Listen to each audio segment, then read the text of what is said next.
سلسلہ وار موضوع یہ ہے کہ ساز کے ساتھ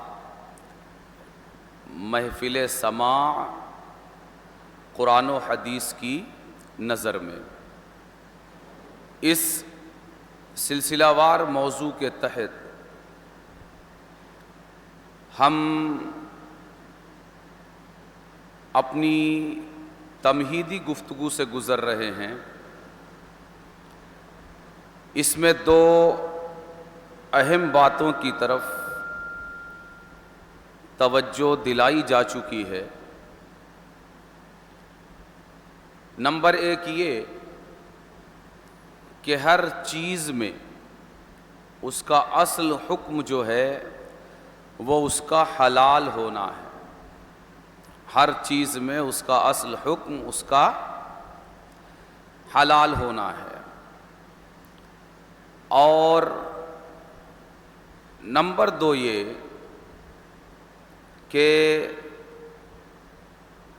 کسی بھی حلال چیز کو حرام کرنے کے لیے بنیادی طور پر اللہ کا فرمان یا حضور آقا کریم صلی اللہ علیہ وآلہ وسلم کا فرمان چاہیے۔ کسی بزرگ کے کہہ دینے یا لکھ دینے سے کوئی حلال حرام نہیں ہوتا، اور نہ ہی کوئی حرام یہ حلال ہوتا ہے۔ یہ دو بنیادی چیزیں، اور اس تمہیدی گفتگو میں ان بنیادی چیزوں کو آپ کے سامنے رکھنے کا مقصد یہ ہے کہ اس گفتگو کے طویل سفر میں اگر کہیں ان اصولی باتوں کو سمجھنے کی ضرورت پڑے تو آپ کے لیے ان کی طرف اشارہ کافی ہو اور بار بار اس تفصیل کی ضرورت نہ پڑے۔ تو چیزوں میں اصل حکم ان کا حلال ہونا ہے۔ حرام حرمت ان پر طاری ہوتی ہے۔ جیسے میں نے عرض کیا تھا کہ بدن کی اصل ہے اس کا صحت مند ہونا، بیماری اس کو لگتی ہے۔ اور دوسری چیز یہ کہ کسی بھی حلال کو حرام کرنے کے لیے بنیادی طور پر اللہ کا فرمان یا حضور آقا کریم صلی اللہ علیہ وآلہ وسلم کا فرمان یہ ضروری ہے۔ کسی تیسرے کے کرنے یا بولنے سے کوئی حلال حرام نہیں ہوتا۔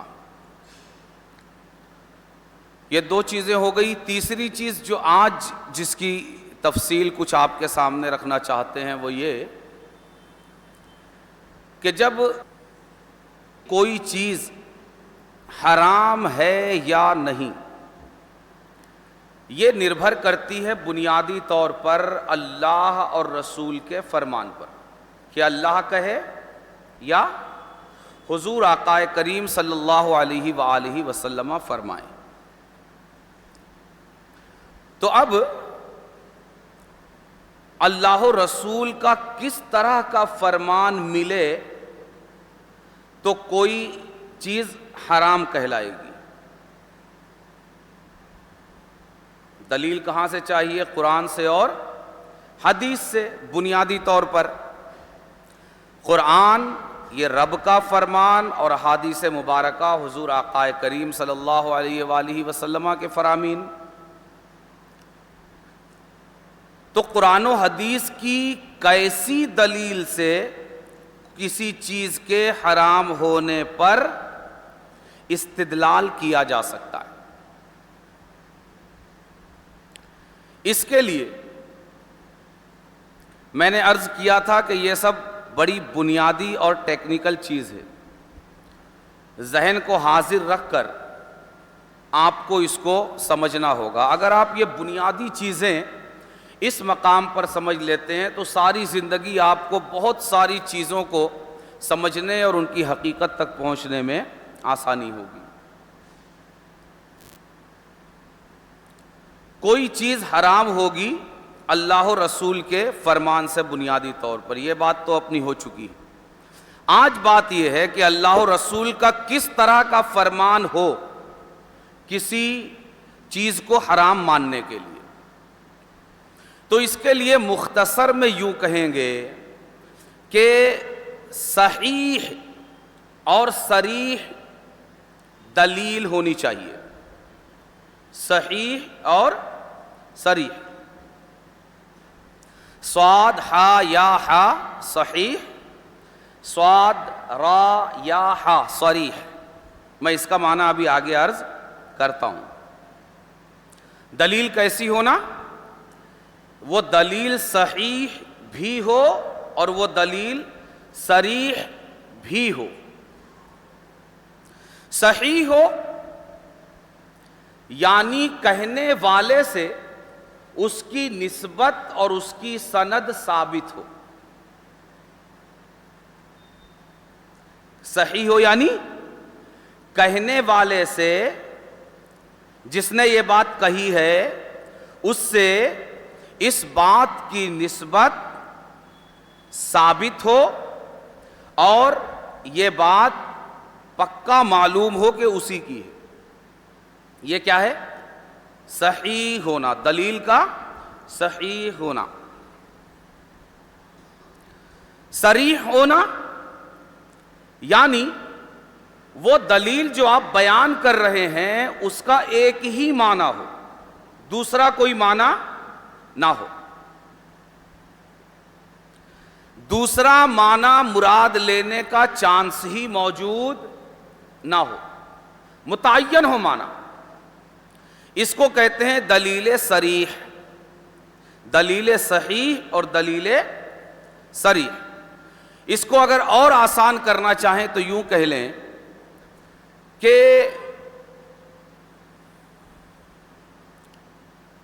کون کہہ رہا ہے اور کیا کہہ رہا ہے، یہ دونوں باتیں متعین ہیں۔ کون کہہ رہا ہے اور کیا کہہ رہا ہے، یہ دونوں باتیں متعین ہونا چاہیے۔ جیسے یہاں بہت سارے گھڑے سامنے رکھے ہوئے ہیں نا مسجد کے صحن میں، تو میں آپ میں سے کسی سے گزارش کروں کہ مجھے اس گھڑے سے پانی دے دیجئے، مجھے اس گھڑے سے پانی دے دیجئے۔ اب آپ یہاں موجود ہیں، آپ نے مجھے یہ بات کہتے ہوئے سنا، تو آپ کے نزدیک یہ بات پکی ثابت ہے کہ پانی مانگنے والا کون ہے؟ مجھے اس گھڑے سے پانی دیجئے، یہ بولنے والا کون ہے؟ میں ہوں۔ آپ کو اس میں کوئی شک ہوگا نہیں، یعنی میرا یہ قول صحیح ہے، اس کی سند آپ کے نزدیک ثابت ہے کہ میں نے ہی کہا ہے، کسی اور نے نہیں۔ ٹھیک ہے؟ لیکن یہاں ایک چیز اور ہے کہ میں نے کہا اس گھڑے سے پانی دیجئے۔ گھڑے کئی ہیں، آپ کس گھڑے سے پانی دیں گے؟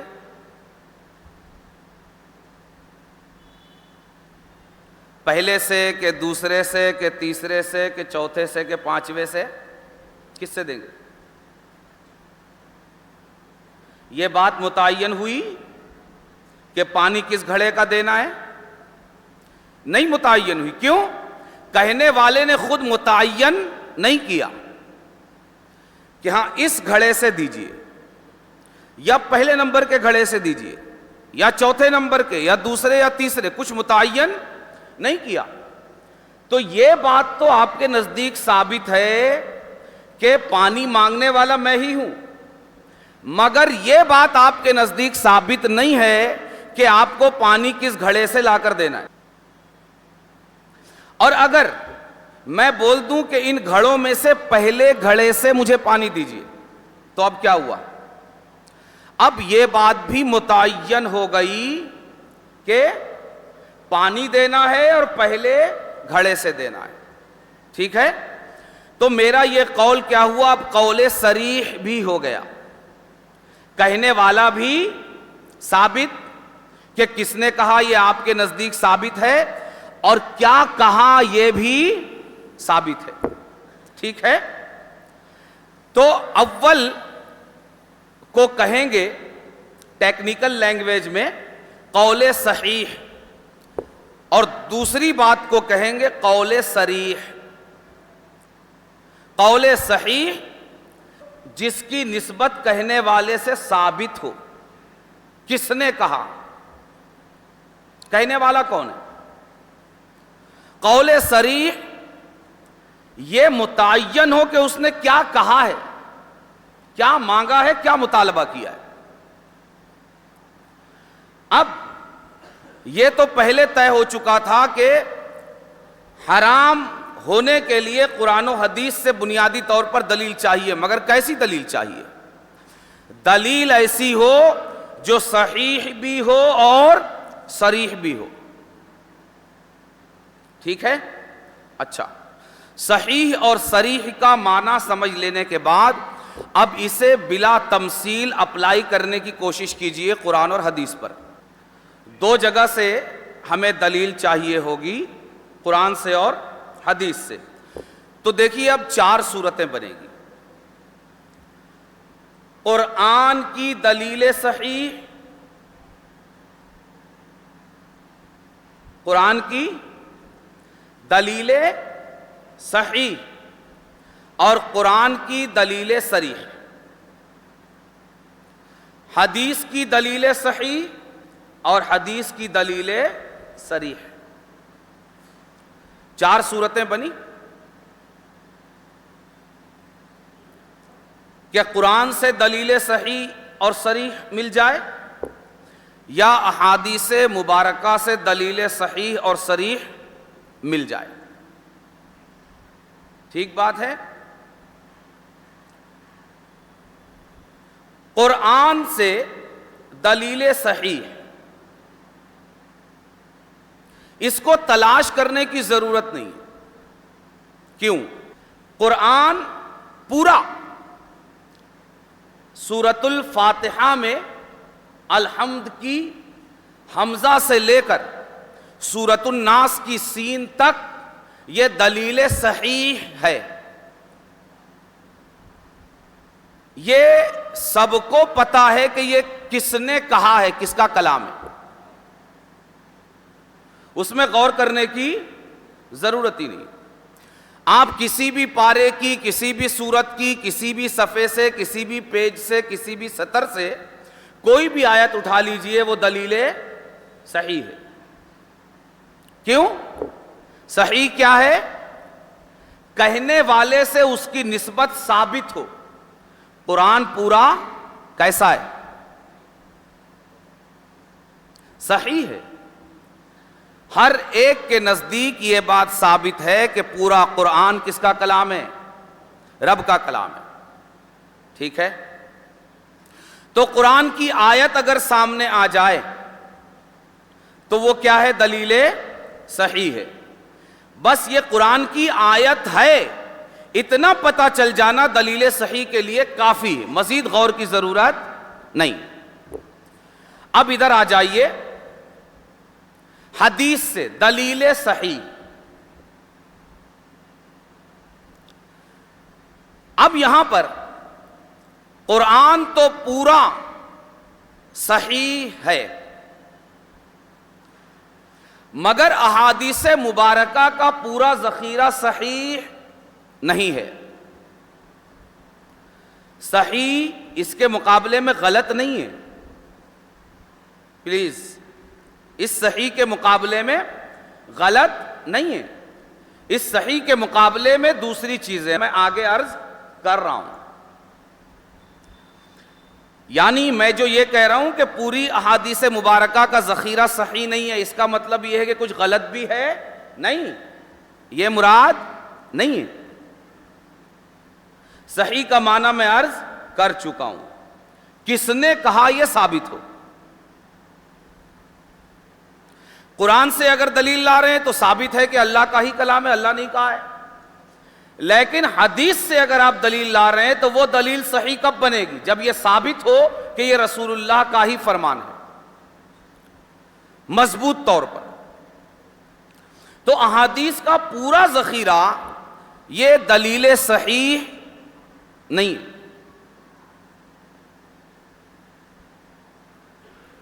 اور اسی بنیاد پر احادیث مبارکہ کی بہت ساری قسمیں مختلف اعتبارات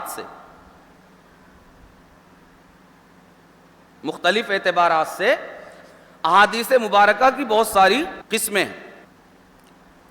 متواتر ہیں، احادیث متواترہ، احادیث آحاد جس کو خبر واحد بھی کہتے ہیں. پھر خبر واحد کی بہت ساری قسمیں ہیں. اس میں مرفوع ہے، موقوف ہے، مقطوع ہے.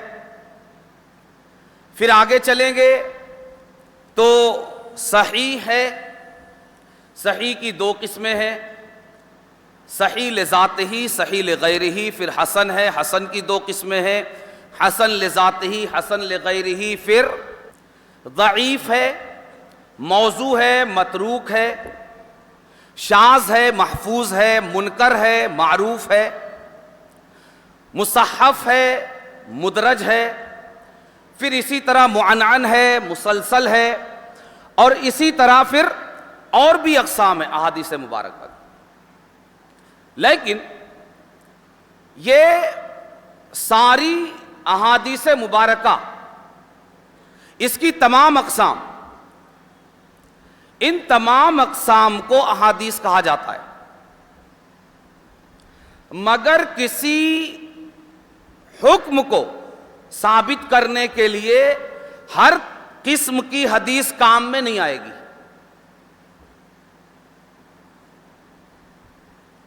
کوئی حکم اگر احادیث مبارکہ کے اس ذخیرے سے اگر آپ کو کوئی حکم ثابت کرنا ہے، مثال کے طور پر آپ کو بتانا ہے کہ یہ چیز حرام ہے، تو اس کے لیے آپ کوئی بھی حدیث لے آئیں، اس سے حرام ہونا ثابت نہیں ہوگا. بلکہ وہ حدیث کس لیول کی ہونی چاہیے؟ دلیل صحیح کے لیول کی، جو میں پہلے عرض کر چکا. اور احادیث مبارکہ کی تمام اقسام میں دلیل صحیح نمبر 1 حدیث متواتر. حدیث متواتر، متواتر لفظی ہو یا متواتر معنوی، ٹھیک ہے. ان تمام چیزوں کی تشریح میں وقت بھی لگے گا اور آپ کے لیے ان کا سمجھنا متعلقہ موضوع کے لیے ضروری بھی نہیں ہے. تو حدیث متواتر لفظی ہو یا معنوی. نمبر 2، کسی حکم کو ثابت کرنے کے لیے حدیث سے دلیل صحیح کے لیے دلیل حدیث صحیح. حدیث متواتر، نمبر 2 حدیث صحیح. حدیث صحیح اپنی دونوں قسموں کے ساتھ، صحیح لذاتہ بھی اور صحیح لغیرہ بھی، ٹھیک ہے. نمبر 3 حسن، حدیث حسن. نمبر 3 حدیث حسن. حسن کی بھی دونوں قسمیں، حسن لذاتہ اور حسن لغیرہ. یعنی بس قرآن سے اگر آپ کسی چیز کا حرام ہونا ثابت کرنا چاہتے ہیں تو صرف اتنا کافی ہے کہ یہ قرآن کی آیت ہے. لیکن احادیث مبارکہ کے ذخیرے سے اگر آپ کسی چیز کو حرام ثابت کرنا چاہتے ہیں تو اس کے لیے 3 طرح کی حدیث چاہیے، متواتر ہو یا صحیح ہو یا حسن ہو. میں نے عرض کیا کہ متواتر کی بھی دو قسمیں ہیں، صحیح کی بھی دو قسمیں اور حسن کی بھی دو قسمیں۔ مختصراً اگر آپ کہیں تو یہ 3 طرح کی دلیل چاہیے حدیث سے، اور اگر اسی کو پھیلا دیں تو 6 طرح کی دلیل چاہیے۔ متواتر لفظی ہو یا متواتر معنوی ہو، صحیح لذاتہ ہی ہو یا صحیح لغیرہ ہی ہو، حسن لذاتہ ہی ہو یا حسن لغیرہ ہی ہو۔ کتنی قسمیں ہوئی؟ 6۔ کبھی حدیث ضعیف بھی بعض احوال اور قرائن کی بنیاد پر یہ بھی کسی حکم کو ثابت کرنے کے لیے سક્ષم ہوتی، کبھی، ہمیشہ نہیں۔ لیکن اس کا شمار اس مقام پر اس لیے نہیں کرواتا کہ جس وقت حدیث ضعیف احوال اور قرائن کی بنیاد پر حرام یا حلال ثابت کرنے کے مقام پر آتی ہے تو اب وہ حدیث ضعیف در حقیقت حدیث ضعیف باقی نہیں رہتی، بلکہ وہ بھی کم از کم حدیث حسن لغیرہ کے درجے میں داخل ہو جاتی۔ جب اس سے کوئی حکم ثابت کیا جائے تو اب وہ حدیث ضعیف نہیں ہوتی، یہ ثابت ہو جاتا ہے کہ یہ ضعیف کے زمرے میں نہیں رہی، بلکہ یہ کس کے گروپ کی ہے؟ کم سے کم حسن لغیرہ کے گروپ کی۔ ٹھیک ہے؟ تو بنیادی طور پر اب بات یہ ہوئی کہ حدیث سے کسی بات کو، کسی کام کو، کسی چیز کو حرام ثابت کرنے کے لیے 6 طرح کی حدیث چاہیے، 7ویں نہیں۔ قسمیں بہت ساری ہیں احادیث مبارکہ کی، لیکن ہر حدیث سے حرام ثابت نہیں ہوگا۔ حرام ثابت کرنے کے لیے یہ 6 طرح کی حدیث چاہیے، تو ہم کہیں گے کہ ہاں یہ حدیث کی دلیل صحیح ہے۔ نمبر 1 متواتر لفظی، نمبر 2 متواتر معنوی، نمبر 3 صحیح لذاتہ، نمبر 4 صحیح لغیرہ، نمبر 5 حسن لذاتہ، نمبر 6 حسن لغیرہ۔ یہ 6 اقسام ہیں۔ 7ویں کسی قسم سے حرام ثابت نہیں ہو سکتا، اور اگر 7ویں کسی قسم سے حرام ثابت ہوگا تو وہ انہی 6 قسموں میں سے کسی ایک قسم میں سے وہ حدیث ہوگی۔ ٹھیک ہے؟ تو ہم نے کہا دلیل کیسی ہونی چاہیے؟ دلیل صحیح ہونی چاہیے اور صریح ہونی چاہیے۔ صحیح ہونی چاہیے یعنی کس نے کہا، کون کہہ رہا ہے، یہ بات ثابت ہو، اور دلیل صریح ہونی چاہیے یعنی کیا کہہ رہا ہے یہ ثابت ہو۔ کون کہہ رہا ہے، اس کے لیے قرآن کے حوالے سے اگر ہم دیکھیں تو ہر آیت سے یہ بات ثابت ہے کون کہہ رہا ہے، اور احادیث مبارکہ سے ان 6 طریقوں کی حدیث آپ لائیں گے تو یہ کیا بنے گی؟ دلیل صحیح۔ بات آئی کہ نہیں سمجھ میں؟ بات سمجھ میں آئی؟ اب بچا اس کا دوسرا پہلو، وہ کیا ہے؟ ایک پہلو تو ہے دلیل کا صحیح ہونا، دوسرا پہلو ہے دلیل کا صریح ہونا، یعنی اس کا ایک ہی معنی ہو، دوسرا کوئی معنی نہ ہو۔ جیسے میں نے بات کو ذہن سے قریب کرنے کے لیے عرض کیا تھا کہ مجھے اس گھڑے سے پانی دو، مجھے اس گھڑے سے پانی دو، تو آپ کے نزدیک یہ قول تو صحیح ہو گیا کہ کہنے والا میں متعین ہوں کہ میں کہہ رہا ہوں، آپ کے کانوں نے سنا، آپ کی آنکھوں نے دیکھا کہ میں نے کہا ہے، مگر آپ کے نزدیک یہ قول صحیح ہونے کے باوجود صریح نہیں ہے۔ کیوں؟ اس لیے کہ اس میں ایک ہی معنی نہیں ہے۔ اگر 10 گھڑا ہے تو 10 معنی ہے۔ ایک معنی نکلے گا پہلے گھڑے سے پانی دو، دوسرا معنی نکلے گا دوسرے گھڑے سے، تیسرا معنی نکلے گا تیسرے سے، اس طرح جتنے گھڑے ہیں آپ ہر گھڑے سے پانی لا کر مجھے دے سکتے ہو۔ تو کوئی ایک گھڑے سے پانی لانا یہ متعین نہیں ہے۔ تو بات میری ایک ہے، مگر کیا اس کا معنی بھی ایک ہے؟ ایک ہے نہیں. گھڑے اگر 10 ہیں تو کتنا معنی ہوگا؟ 10. بھائی ذرا یہ کولر چالو کر دو. اب کتنے کولر ہیں یہاں؟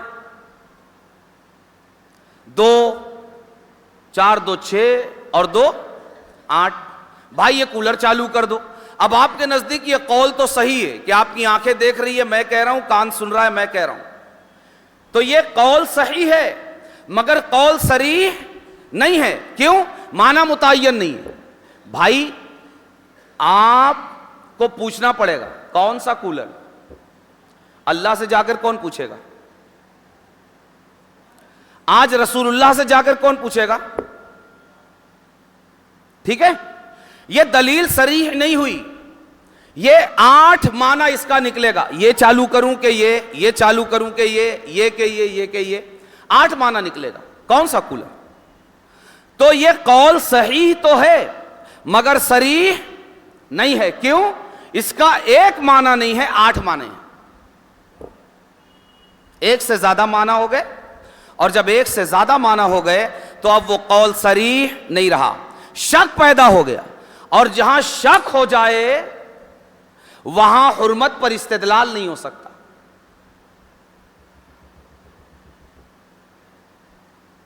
بات سمجھ میں آ رہی ہے؟ جہاں شک پیدا ہو جائے تو وہ قول دلیل نہیں بن سکتا. دلیل بننے کے لیے غیر مشکوک قول ہونا چاہیے کہ نہ ہی جس کے کہنے والے کے ساتھ اس کی نسبت میں شک ہو اور نہ ہی اس کے معنی میں شک ہو کہ اس کا معنی کیا ہے. لیکن یہاں کہنے والے میں تو شک نہیں ہے مگر معنی میں شک ہے. ہو سکتا ہے یہ کولر چالو کرنے کا کہا, ہو سکتا ہے یہ چالو کرنے کا کہا, ہو سکتا ہے یہ چالو کرنے کا کہا, ہو سکتا ہے یہ چالو کرنے کا کہا. جب شک پیدا ہو گیا تو اب یہ دلیل نہیں بن سکتی. ٹھیک ہے, شک آ گیا, استدلال باطل ہو گیا. ٹھیک ہے, تو آج یہ جو تیسری بات تھی ہماری, آج ہم اس کا آدھا حصہ سمجھ سکے, اس کا ایک رخ اور ایک پہلو. نمبر 1, 2 باتیں گزشتہ عرض کی تھی کہ چیزوں میں اصل حلال ہونا ہے, جائز ہونا. اگر کوئی بولتا ہے کہ یہ حرام ہے تو اس کے ذمہ دلیل لانا ہے. بات سمجھ میں آ رہی؟ اگر ڈاکٹر آپ کو بولے کہ تم بیمار ہو تو اس کو بتانا پڑے گا آپ کیوں بیمار ہیں. لیکن میں کہوں کہ آپ صحت مند ہو تو اس پر مجھے کسی دلیل کی ضرورت نہیں ہے. کیوں؟ اصل یہ ہے کہ آپ کا صحت مند ہونا. تو آپ کی صحت مندی کی بات کرنے والے کو کسی دلیل کی ضرورت نہیں ہے. لیکن اگر کوئی کہتا ہے کہ آپ بیمار ہو تو اس کو آپ کی بیماری کی دلیل دینی پڑے گی. اسی طرح چیزوں میں اصل کیا ہے؟ حلال اور جائز ہونا ہے. اگر کوئی کہتا ہے کہ یہ حرام ہے تو اس کو دلیل دینی پڑے گی. ہم نے پنکھا چلایا, پنکھا چلانے کے لیے مسجد میں پنکھا لگانے کے لیے کہیں سے فتویٰ لیا کیا؟ جی, کولر لگانے کے لیے کوئی فتویٰ لیا کیا؟ گھڑا رکھنے کے لیے کوئی فتویٰ لیا؟ چھت ڈالنے کے لیے, یہ قالین بچھانے کے لیے کوئی فتویٰ لیا؟ نہیں. کیوں؟ اصل جائز ہونا ہے. اب کوئی کہتا ہے کہ یہ دری بچھانا حرام ہے تو اس کو دلیل لا کے دینی پڑے گی. ٹھیک ہے, کیسی دلیل؟ بنیادی طور پر قرآن اور حدیث سے دلیل چاہیے. دوسری بات ہو گئی, کسی حضرت نے کہا ہے یہ دلیل نہیں بنے گی, کسی حضرت نے لکھا ہے یہ دلیل نہیں بنے گی. بنیادی طور پر قرآن و حدیث سے دلیل چاہیے. نمبر 3, قرآن و حدیث سے بھی وہ دلیل کیسی ہو؟ دلیل صحیح ہو, صریح ہو کہ اللہ نے ہی کہا ہے, رسول اللہ نے ہی کہا ہے اور ان کی مراد یہی ہے. ہم کہتے ہیں محفل سما ساز کے ساتھ حلال ہے, یہ ہمارا دعویٰ ہے. کیوں؟ ہر چیز حلال ہے. ہم کو دلیل کی ضرورت نہیں ہے, دلیل لانے کی ضرورت ان کو ہے جو اسے حرام کہتے ہیں. بات سمجھ میں آ رہی ہے؟ ہم اس کے حکم اصلی کی بنیاد پر یہ عمل انجام دیتے ہیں. جیسے کپڑا پہننے کے لیے ہمیں کسی ملا سے پوچھنے کی ضرورت نہیں ہے, پنکھا چلانے کے لیے, کولر چلانے کے لیے. اسی طرح محفل سماع کو ساز کے ساتھ سننے کے لیے ہمیں کسی ملا سے پوچھنے کی ضرورت نہیں ہے. اگر کوئی کہتا ہے حرام ہے, دلیل لائے. کہاں سے لائے؟ قرآن سے لائے بنیادی طور پر, یا احادیث مبارکہ سے لائے. اور کیسی ہو وہ؟ دلیل صحیح ہو, صریح ہو. اتنا سمجھ لینے کے بعد اس کا دوسرا پہلو انشاءاللہ آئندہ ذکر کریں گے. اللہ تبارک و تعالی ان مفاہیم کو سمجھنے کے لیے ہمارے ذہنوں میں کشادگی عطا فرمائے. وما علینا الا البلاغ.